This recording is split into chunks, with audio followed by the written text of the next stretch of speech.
Now, the city of Vancouver is also marking St. Patrick's Day in many ways, including with a tribute to the late hockey legend Pat Quinn, sometimes referred to as the Big Irishman.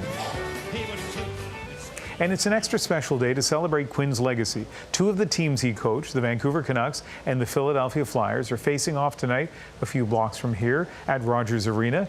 The CBC's Susanna De Silva is there. She joins us now. And Susanna, what's been going on?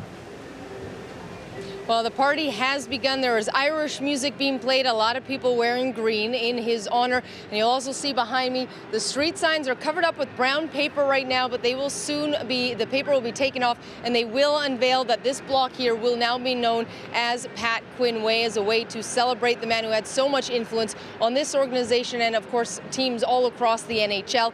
After this ceremony, they are also going to have a pre-game ceremony, and the Canucks are keeping it quite hush-hush at this point. They say there are a lot of hockey legends that will be there, people who played for him, people who coached with him, worked with him, but they aren't revealing a lot of details at this point, just saying it's an 8-minute ceremony that they say they're going to try to focus on the good times that he had. Obviously, a lot of people sad when he passed in November, but what they are going to focus on are the various chapters in his career and try to remember some of the good times that they had with him. As you know, Susanna, one of the reasons why we wanted to talk to you about this tonight wasn't because of Quinn's connection to the Vancouver Canucks, but really his much bigger connection to Canadian hockey as a whole.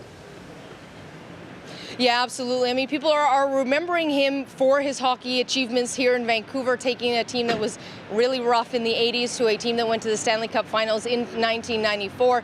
But also then you look at 2002, Salt Lake City, Canada's first gold medal in 50 years, a team he was behind the bench for, a monumental moment for Canadian hockey. He was involved in the Canadian Hockey Hall of Fame, coached a number of teams throughout the NHL.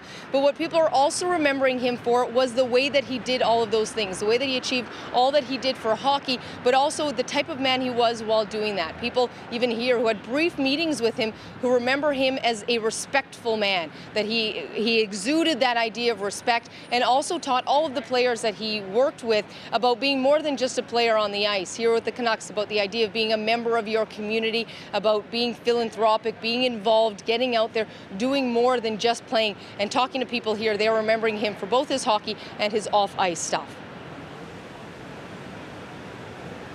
Even people that don't know hockey know Pat Quinn, so he touched a lot of lives.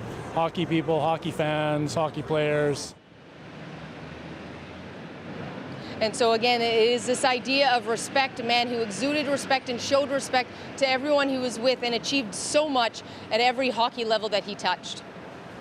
All right, Susanna De Silva live just outside Rogers Arena here in Vancouver. Game time about an hour away, and that's when we see the specifics of the ceremony the Canucks have for Pat Quinn, former coach of Edmonton Oilers, former coach out in Toronto for the Maple Leafs, so connection to a lot of hockey in Canada.